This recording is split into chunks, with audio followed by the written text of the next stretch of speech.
Nous sommes de retour ici sur cet espace conférence du pôle santé du Salon du Cheval de Paris. Dans un instant, il va y avoir la nuit du cheval, le grand retour de cette magnifique nuit du cheval du Salon du Cheval. Mais avant cela, eh bien, nous allons parler de bien-être du cavalier avec le leadership équestre. Qu'est-ce que le leadership équestre? Eh bien, on va en savoir un peu plus grâce à Romain Bamaison qui est à mes côtés. Salut Romain. Salut, merci de m'accueillir. Ah bien, ravi, c'est ton premier salon du cheval? En tant que preneur de parole, oui, c'est moi. C'est la première fois au salon du cheval. Sinon, t'es déjà venu en tant que oui, cavalier? Oui, plein de fois depuis que je suis ado. Ouais. D'accord, oui, c'est vraiment... Donc ça fait plaisir de le retrouver. C'est vrai, hein, c'est un vrai lieu de rencontre, de partage. Et aujourd'hui, donc, on est venu parler de ton activité. Alors, tu es expert équitation consciente et sophro-équitation, c'est ça? Oui, alors c'est des grands mots, mais en fait ça veut simplement dire que je fais du coaching, de la sophrologie, de la PNL, de l'hypnose, et je suis coach en développement personnel. J'ai une carrière de cavalier professionnel de saut d'obstacle jusqu'à niveau Pro 1, et j'ai été aussi enseignant d'équitation. Et en fait, avec mes élèves, quand j'ai pris tous ces outils transversaux de l'être, on peut dire, je me suis mis à les lier à la technique et à la pratique de l'équitation. Et je me suis rendu compte qu'on gagnait justement à développer cette fameuse conscience, ou bien à adapter les exercices de sophrologie qui sont bien connus, à pied avec le cheval ou à cheval. Donc aujourd'hui, ma mission, c'est vraiment de développer la conscience dans les 4 sphères, corporelle, mentale, émotionnelle et technique. Parce que la technique à cheval, la performance, ce n'est que l'addition du corps, du mental et des émotions. Oui, ça suffit pas seulement la technique. Il faut vraiment additionner tout pour aller réussir à atteindre ses objectifs. C'est ça, et trouver de l'harmonie, du fonctionnement avec le cheval qui, naturellement, a toute la force. Et nous, on est simplement là pour la valoriser avec un poids en plus, corporel, mais aussi parfois mental, émotionnel, sur son dos. D'accord. Et c'est quoi le leadership équestre? Le leadership, déjà, c'est la capacité à donner une direction, la capacité à embarquer des équipes, des individus. Et ce qu'on passe notre temps à faire à cheval ou avec les chevaux, c'est à donner une direction pour aller sauter un obstacle, pour tourner, faire une session à la jambe, ou bien à pied, aller dans la prairie, aller dans le rond de longe. Et donc, du coup, on doit faire preuve de leadership. Et le leadership, il se base sur des valeurs qui doivent qui nous mener à un peu de réflexion, parce que sinon on risque d'arriver à l'écurie et puis d'arriver un peu avec notre mood du jour. Je pense qu'on l'a tous connu, et faire de l'équitation et de la collaboration avec le cheval, avec nos émotions, nos pensées qui nous prennent la tête, tout ce qui s'est passé dans la journée et qui n'est que humain. Et les chevaux, ça fait des interférences. Oui, c'est ça. Ils ne comprennent pas, nous, pourquoi on est en colère, pourquoi on stresse, pourquoi on a peur, pourquoi on est heureux, finalement. Ouais. C'est quelque chose qu'ils ne comprennent pas. Enfin, ils le ressentent, mais ils n'ont pas à comprendre pour quelle raison on est dans tel ou tel état, c'est ça? C'est ça. Je crois qu'on peut dire que les chevaux n'ont pas de mental. Donc, du coup, pour eux, ça va simplement être des informations très brutes, très subtiles, qui peuvent être aussi, si on parle de stress, de peur ou de colère, des informations liées tout simplement à la survie. Ça peut créer une inquiétude. Donc on a tout intérêt à gérer notre tête et notre cœur. Alors tu nous as amené un document qu'on va suivre, comme ça va permettre d'étayer un peu cet atelier, parce que c'est pas vraiment une conférence. Tu nous as amené des livrets, il y a le public qui est ici, et donc on va travailler un peu ensemble. Oui. Ce que je vous propose du coup, c'est qu'on travaille ensemble sur votre leadership équestre. Donc je vous ai fait un petit livret où vous allez vous poser des questions sur vos valeurs. Donc les valeurs, ça va être tout simplement ce qui guide votre pratique, pourquoi vous montez à cheval, pourquoi vous collaborez avec les chevaux, et surtout qu'est-ce que vous avez envie d'être, qui vous avez envie d'être en tant que cavalier, en tant qu'équitant. Et on va voir qu'à partir de ces valeurs, on peut faire du marketing de soi, même si c'est pas toujours le terme. Qu'est-ce que tu appelles le marketing de soi? C'est la mise en valeur de soi, c'est ça? Ouais, la mise en valeur de soi, la conscience de qui l'on est en tant que cavalier. Et puis, souvent, je dis que ce qui est le plus difficile dans les chevaux, c'est les humains. Donc, du coup, c'est bien parfois de se connaître. Socrate, il disait « connais-toi toi-même ». Et je pense qu'en tant que cavalier, on doit se connaître soi, parce que le cheval, c'est un miroir.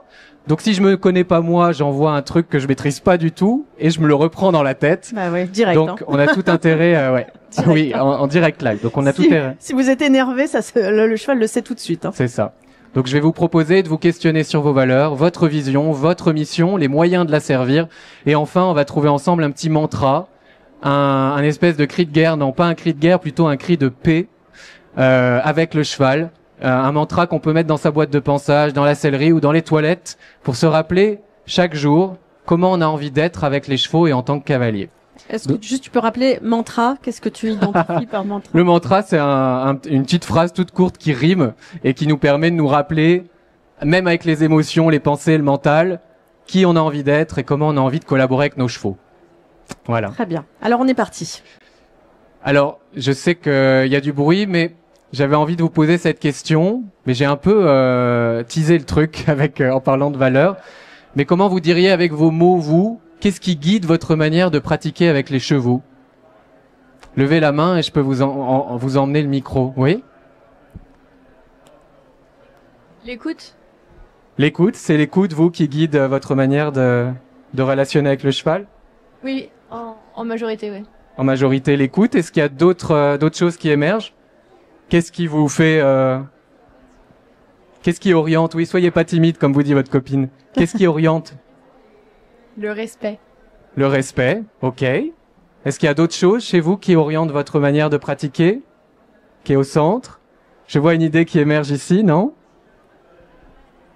Il y a l'observation et le ressenti aussi, comment, quand c'est un cheval qu'on a l'habitude de côtoyer, il y a la manière dont on ressent sa façon d'agir. Je sais pas comment expliquer. S'adapter, c'est ça?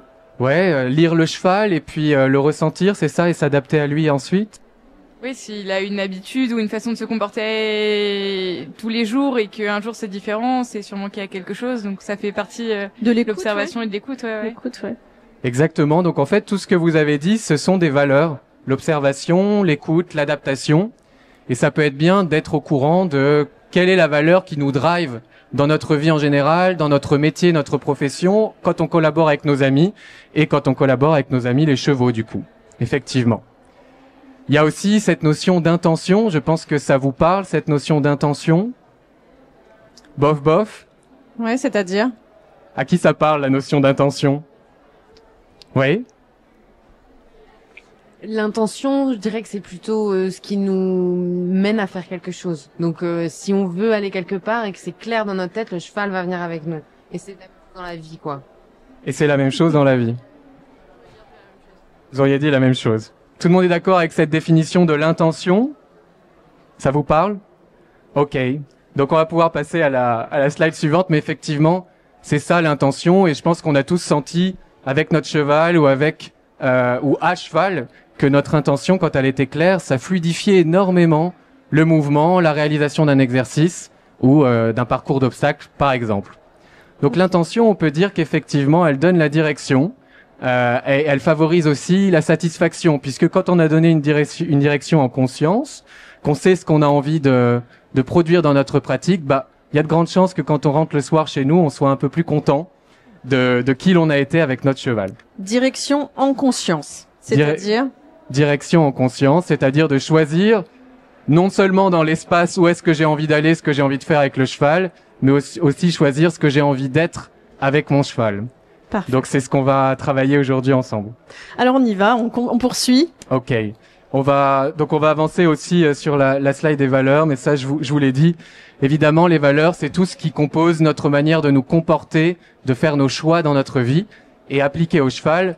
Si je vais à l'écurie avec une valeur qui est par exemple l'efficacité c'est hyper important pour moi et que c'est la numéro 1, ça va pas être la même chose que si ma valeur principale c'est l'adaptation, c'est l'écoute. Donc se questionner sur les valeurs, ça va permettre de nous asseoir. Et je pense que tous les grands cavaliers, tous les grands leaders qui nous inspirent, les maîtres de l'équitation, on le voit bien, ils ont des valeurs hyper ancrées, ils ont une vision claire, ce qui leur permet à la fois d'être clairs avec les chevaux, mais aussi quand ils sont en interaction avec les humains et qu'on leur pose des questions, d'être clairs avec les humains sur comment évoluer avec les chevaux. Voilà. Bon, je bois vos paroles. Hein. Moi, je suis spectatrice. Je crois que je vais les mettre là-bas. Allez-y, continuez, Romain. Donc, on peut avancer aussi sur la présentation. Ce qui peut être intéressant, c'est de voir que il manque des lettres. Je pense qu'on peut avancer aussi sur la prochaine slide. Ah non, bon, il y a un petit bug. Ce qu'on fait dans notre vie aujourd'hui, majoritairement, notamment avec les réseaux sociaux qui augmentent un peu la puissance du regard de l'autre et tout ça, on a tendance à amener l'avoir, donc tout ce que je possède ou ce que je pense posséder, et le faire, ce que je fais comme métier, la discipline que je fais à cheval, etc. On a tendance à l'amener dans l'être et à s'identifier avec notre ego à ça. Je suis un cavalier, j'ai un cheval de telle race, je fais telle épreuve, etc.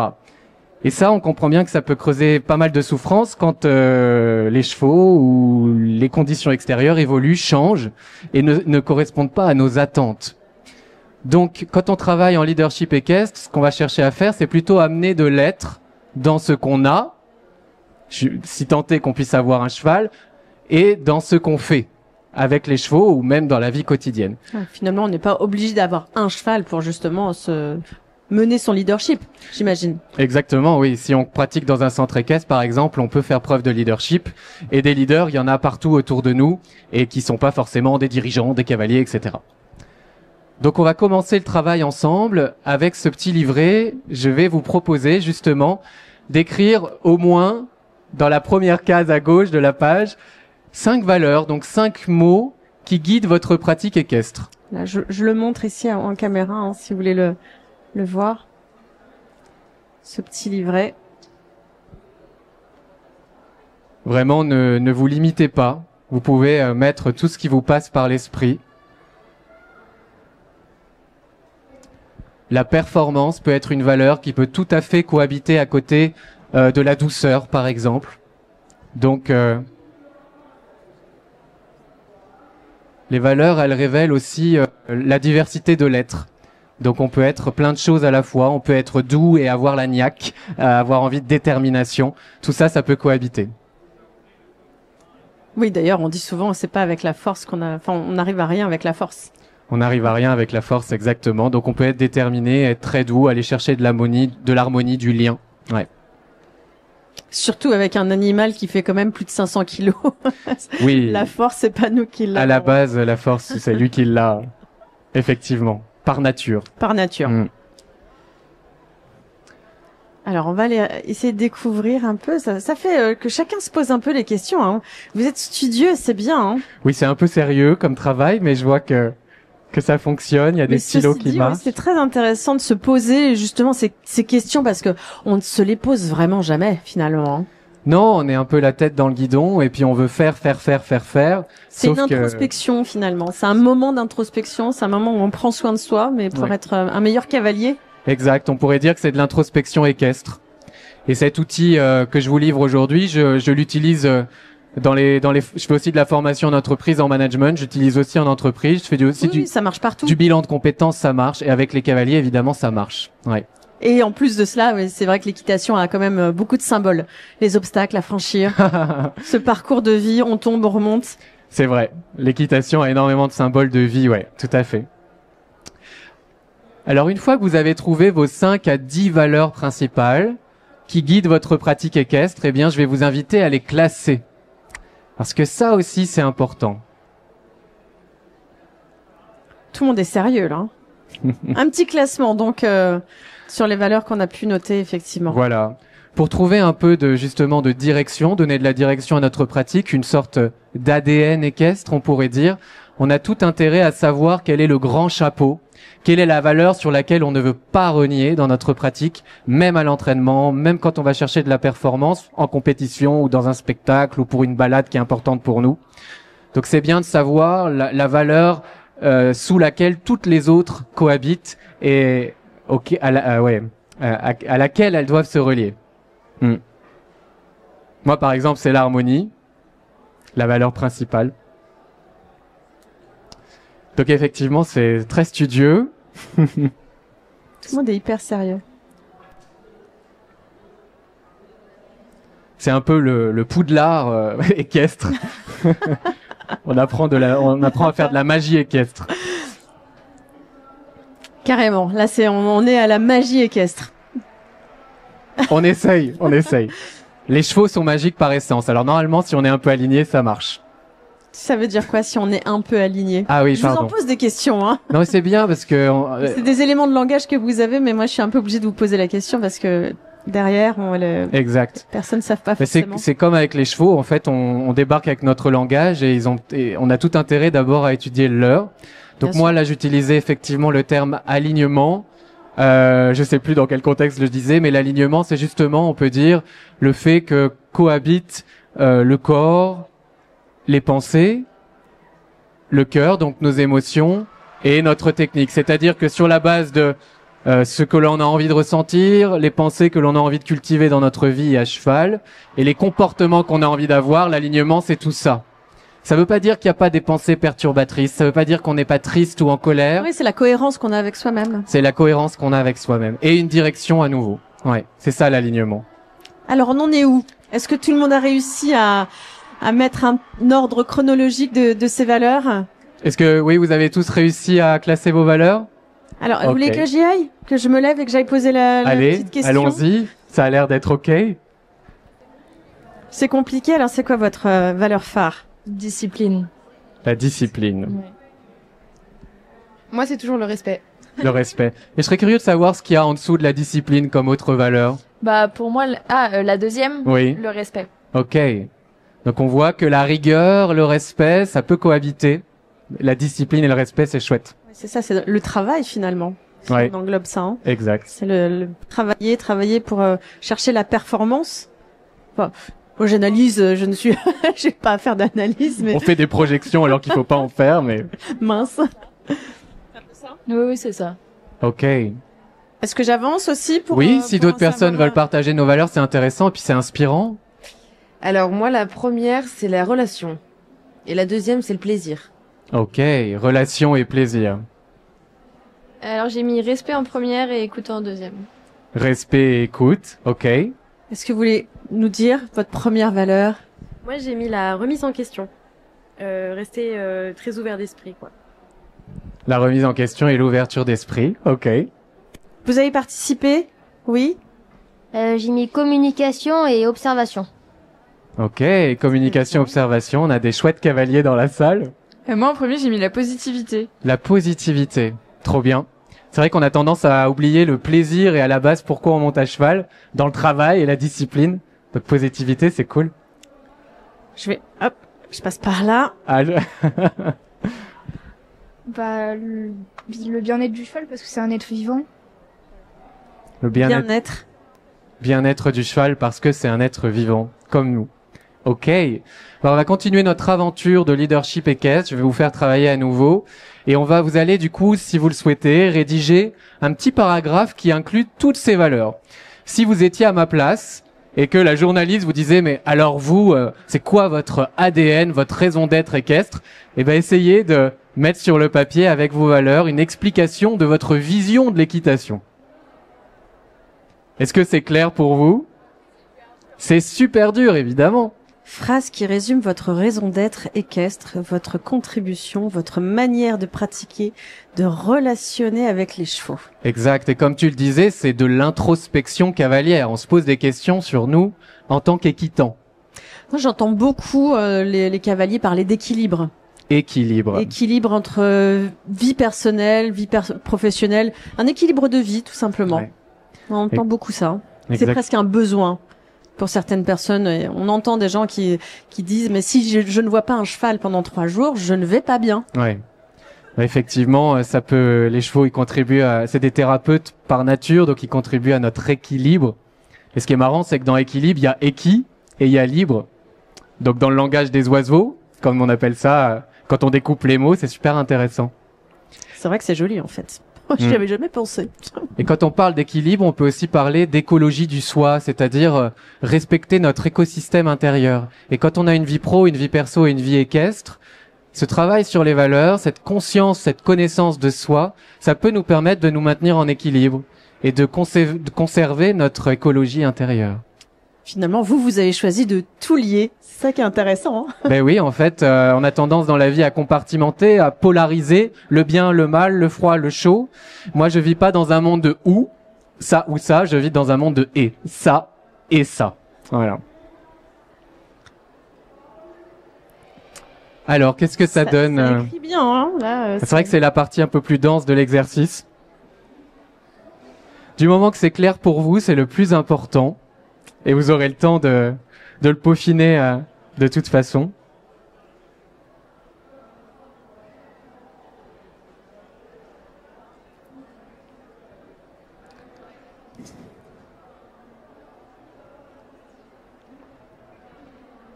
Et ce travail, évidemment, il va donner une direction avec nos chevaux, parce que on va avoir cet alignement entre notre tête et notre cœur, nos valeurs. Donc nos comportements, nos actions techniques risquent d'être plus clairs aussi, peut-être plus douces, plus harmonieuses, plus à l'écoute selon les valeurs. Et ça donne aussi beaucoup de confort quand on va discuter avec les équitants. Parce que souvent, on n'est pas tous d'accord sur les méthodes, les techniques, la manière de collaborer avec les chevaux. Et oui, voilà, ça, c'est sûr. Et le fait de bien connaître ce qui est important pour nous, et on va le voir un peu plus après avec les moyens, ça peut aussi nous permettre de mieux communiquer avec les humains. Et c'est presque plus dur qu'avec les chevaux. Donc, Ça, c'est pas faux. voilà. On le voit en ce moment avec nos politiciens. Ils n'arrivent ouais. pas à se comprendre. Par exemple. Par exemple. Ce que je vous propose ensuite, après ce travail de vision équestre, prenez votre temps, hein, si vous avez besoin encore d'un peu de temps, c'est d'aller écrire votre mission. Donc là, avec les 3 mots principaux, donc vos 3 valeurs principales, pardon, les 3 premières, vous écrivez une phrase. Donc là, c'est encore plus dur, c'est un peu le barrage. Vous écrivez une phrase qui décrit votre mission de cavalier. Mais c'est le plus intéressant aussi, le barrage. Hein. Voilà, c'est ça. Mais comme on l'a vu, on a tous envie de vivre des barrages. pour aller vite correctement, il faut savoir aller lentement. Donc là, on a été lentement avec les valeurs et la vision. Et maintenant, on peut aller vite correctement avec la mission. Apprendre à marcher avant d'apprendre à courir. Apprendre à marcher avant d'apprendre à courir. Ouais. En fait, on synthétise à chaque fois, c'est ça, on démêle un peu tout, Ouais. on regroupe et après on synthétise. C'est un peu l'entonnoir. On fait le marché de nos valeurs. On décrit une vision, une mission un peu plus claire qui peut être plus facile à maintenir dans l'esprit. Et ensuite, là, ce qu'on va aller voir, c'est les moyens. Parce que c'est bien beau, toute cette philosophie, etc. Mais dans le concret, c'est quoi mes outils pour faire ça, vraiment être ça, même, je dirais. Alors, vous en êtes où, les amis? Est-ce que ça peut avancer sur la mission?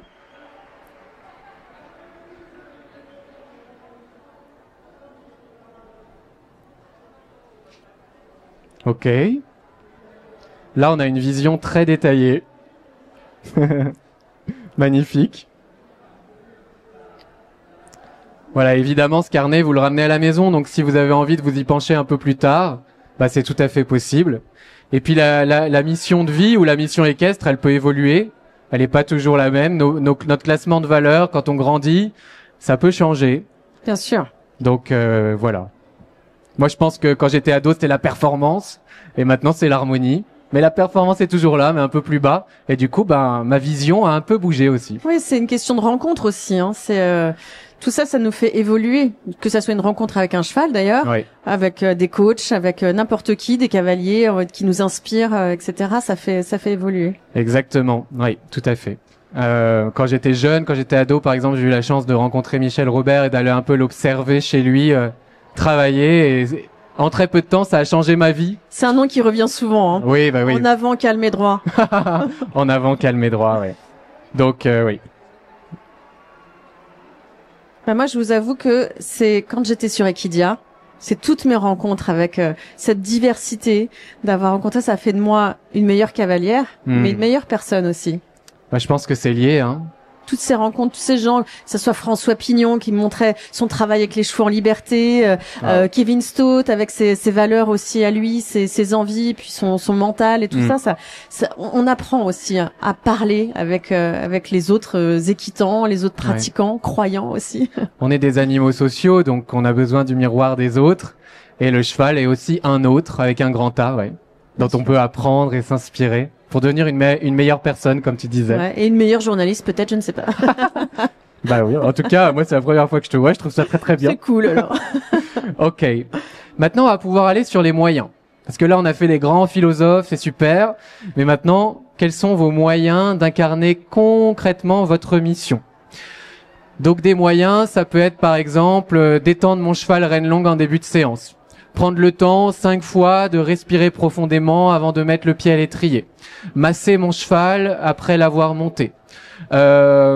Utiliser la respiration pour accélérer, ralentir avant les mains et les jambes. Ça peut être la préparation déjà. La préparation, prendre le temps de préparer. De dire bonjour. De dire bonjour. Effectivement, ça peut être très concret et ça doit l'être même, ouais. Quels sont vos moyens vos outils pour incarner concrètement vos valeurs et votre mission. Ça peut même être du matériel spécial qu'on utilise, une méthode, un enseignant que l'on suit, Ouais, il y a plein de choses. Hein. des rituels. Oui, d'abord le pied gauche. D'abord le pied gauche, par exemple. Faudrait qu'on fasse les deux idéalement, mais voilà. Moi, je faisais référence à Zinedine Zidane dans la pub qui dit d'abord le pied gauche dans ses rituels. Ou alors on pourrait faire Nadal, hein, il avait une tonne de rituels lui, Oui. Avant de servir, Exact. avant de se préparer. Enfin, on voyait pas avant, mais j'imagine qu'il y avait plein de rituels. Ouais. Et je pense que les grands cavaliers, Mais bien les sûr, grands équitants ont ça aussi. il y a toujours un côté où on est un peu superstitieux, Ouais. Et on a des habitudes qui ancrent des bons. parfois ridicules. Je ne dirais rien. Ah, tu as quelque chose à nous Je livrer? n'avouerai rien. Ah, d'accord. Bon, un peu plus tard peut-être, Quand j'étais à la fin de la nuit du cheval. C'est ça, exactement. Ok. Je pourrais tout dire, mais plus tard. Pas devant les D'accord. caméras. Ok.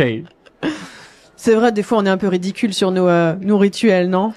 Ouais, c'est vrai que quand c'est vraiment dans la superstition, des fois. Mais si ça crée des ancrages positifs pour nous, pourquoi Bien pas? sûr, c'est Pourquoi vrai. pas? Faut pas qu'on en soit dépendant.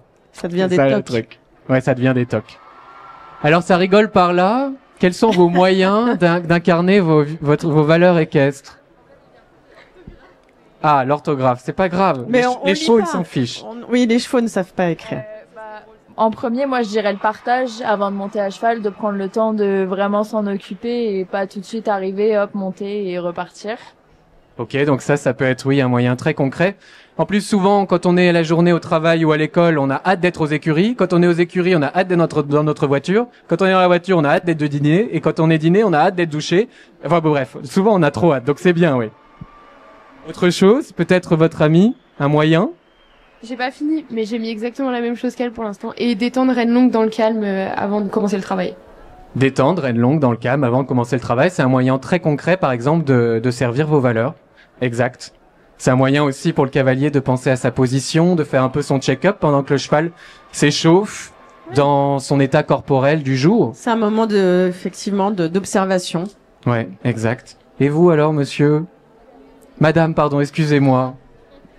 Moi, c'est plus au niveau du box en premier. Et j'ai mis d'abord se présenter et moi, je leur parle beaucoup, en général. Ok, se présenter et parler beaucoup, c'est carrément un moyen. Ouais, ça permet de voir l'humeur du cheval aussi, parce que lui aussi, il peut avoir mal dormi. S'il y a eu du bruit dans les écuries, ou je ne sais pas, ça Exact. permet effectivement d'observer. Ouais. Oui, rien n'est permanent à part le changement, disait Bouddha, et c'est vrai pour les chevaux aussi. Vous en êtes pas là, mais vous avez fait une vision qui était bien développée, et vous avez fait la mission ensuite. Ok, vous prendrez le temps de faire les moyens quand vous le souhaitez. Ok, et là, est-ce qu'on a un moyen à partager? Ouais, j'ai mis respirer, se recentrer, se remettre dans l'instant présent avant d'entrer en relation avec le cheval. Ok, un super rituel aussi. Ouais, bien ça. Et vous, mademoiselle? Façon d'évacuer les Moi, j'ai pensées. mis un truc plus large, être bien entouré. Essayer de demander des conseils en permanence autour de nous pour apprendre de nouvelles choses et les appliquer par la suite. Donc ça peut être très général. Je sais pas si vous voulez un exemple. Si vous voulez. J'en ai pas. Donc, Voilà, mais voilà un moyen concret de servir vos valeurs, par exemple. Et vous alors? Moi, je prépare toujours mon cheval en liberté et comme ça, je sais toujours s'il va bien. Enfin, j'arrive toujours à voir si c'est ok ou si je vais vraiment passer une séance horrible avant de monter. Bon, bien. Moi, par exemple, dans mes moyens, il y a l'usage de la respiration en tant qu'aide naturelle. Donc, c'est-à-dire que j'ai eu la chance d'apprendre à accélérer en inspirant et à ralentir en expirant. Donc, c'est un de mes principes, un de mes moyens de servir ma mission. Ouais, la sophrologie. La sophrologie ou la respiration appliquée aux chevaux, parce que c'est un langage naturel pour eux, donc ça marche bien. La détente reine longue, le peignage de renne pour aller chercher une extension d'encolure, ça fait partie de mes moyens, par exemple, de servir ma mission. Ça, c'est le côté Michel Robert. C'est le côté Michel Robert et Docteur Pradier, Oui. vétérinaire Pradier. Ok. Alors maintenant, on va clôturer en beauté avec le mantra. Donc, cette phrase très courte qui peut bien résumer tout ce que vous venez de faire. Je montre à la caméra. Oui. Le petit livret. Exact, le mantra. Donc, ça pourrait être, par exemple, l'équitation par la respiration, c'est un mantra. Le cœur avant la hauteur, c'est un mantra. Qu'est-ce qu'on pourrait dire d'autre? Il y avait une phrase un jour de mon fils, j'ai toujours retenu ça parce qu'à l'âge de 5 ans, il a dit, il faudrait que je me rappelle, je fais jamais tout ce que je veux, mais je fais toujours tout ce que je peux. Voilà, ça peut être un mantra. C'est beau. Cette phrase qu'il m'a sortie à 5 ans, j'ai dit, waouh, d'accord, c'est hyper profond. Oui, bah, les enfants sont d'une sagesse généralement, voilà. Et Okay. moi, ça m'est resté un petit peu, cette Et phrase. toi, ça serait quoi ton mantra alors dans ta vie équestre? Dans ma vie équestre, écoute, j'ai pas franchement là tout de suite réfléchi. Il faudrait un peu plus de réflexion. Ouais. Tu vas partir avec ton petit carnet. Ouais, je vais le remplir. Bien. Mais parce que je trouve ça super Ouais, intéressant. c'est intéressant. Et ouais, il faudrait que je réfléchisse parce que j'aime. Mais c'est vrai que cette phrase, je fais pas toujours tout ce que je peux, mais je fais pas toujours tout ce que je veux, mais je fais toujours tout ce que je peux. C'est magnifique. Et oui, le mieux, c'est le mieux de l'instant, pas celui d'hier, pas celui de demain. Ouais, c'est sans se mettre de pression non plus. C'est c'est s'adapter comme on a entendu aussi, hein, s'adapter par rapport aux humeurs de chacun, que ça soit son humeur à soi. Moi, j'ai une vision une fois où je suis arrivée en écurie très très énervée. Ouais. Mais vraiment, j'étais dans un état de colère. Et je suis allée me mettre dans le box de ma jument et je me suis dit de toute façon, je ne peux pas arriver comme ça parce qu'elle va me renvoyer en pleine balle cette colère. Donc il a fallu que je décompresse, mais immédiatement. Comme ça, elle est venue vers moi. Et j'ai compris, j'ai dit, voilà, maintenant je suis disposée, maintenant je suis redevenue moi-même, c'est-à-dire pleine de sourire, pleine de joie et pleine d'optimisme. Et je me suis rendu compte que de toute façon, les chevaux, c'est ça, c'est une émotion absolue, permanente, et qu'on est obligé d'être aussi serein avec eux pour pouvoir avancer. C'est un sérum de vérité. Un autre mantra, ça pourrait être la sérénité pour l'efficacité. Oui. La relaxation pour la communication ou la relation. Il y en a plein finalement. Ouais. Ouais. Alors les mantras par ici, qu'est-ce que ça donne? Est-ce qu'on a un mantra? Oui, alors moi j'ai marqué n'oublie pas que tu dois l'entendre respirer. Ok. Ok, très bien. C'est ce qui est important si ça sonne dans ta tête. Qu'est-ce qu'on a d'autre comme mantra? Comme cri de paix, cri d'harmonie avec les chevaux? Par ici? Ouais. Écouter et comprendre avant de monter. Écouter et comprendre avant de monter. Ça marche très bien. Par là, est-ce qu'on a un mantra? Ouais. J'ai mis mon temps et mon attention pour son bien-être, sa sécurité et notre plaisir. C'était quoi le début, pardon? Mon temps et mon attention pour son bien-être, sa sécurité et notre plaisir. Ok. Mon temps et mon attention pour son bien-être et sa sécurité et notre plaisir. C'est inspirant, hein, tout ça. Hein. Bah bravo pour ce travail. Vous débarquez, vous allez pouvoir faire le travail avec votre petit carnet. Et vous, mesdames? Je suis pas sûre que ce soit un exemple, mais moi, ça a toujours été la peur n'évite pas le danger. Je pense que c'est un petit peu à revoir maintenant après tout ce qu'on vient de faire. Mais... Non, ça peut marcher. La peur n'évite pas le danger. Presque, elle le provoque avec les chevaux. Donc, on a tout à gagner à être serein. Ok. Ici, on a vu le mantra. On a vu le mantra. Ok. Bon, bien. Voilà, les amis, vous venez de faire un travail de leadership équestre, du coup, effectivement. Donc, bravo à vous. Comment vous vous sentez? Est-ce que c'était cool? C'était intéressant? C'était génial. C'était génial. Ok. Est-ce que super intéressant. Vous partez de là Mais c'est des questions qu'on ne se pose pas, effectivement. On prend pas le temps et c'est grâce à des personnes comme toi que finalement on prend le temps de réfléchir sur justement ces valeurs, ces envies, cette mission, ces objectifs peut-être qu'on a envie de se donner, mais par quels moyens. Je trouve que c'est génial. Et cette petite phrase qu'il faudrait effectivement se murmurer en arrivant aux écuries. Exact. Et même dans la vie. On parle beaucoup de préparation mentale ou de coaching, et la prépa mentale et le coaching, ce n'est que ça. C'est de la modélisation entre ce que l'on ressent, ce que l'on pense et ce qu'on l'on fait. Et là, vous venez de modéliser votre pratique équestre d'une certaine manière.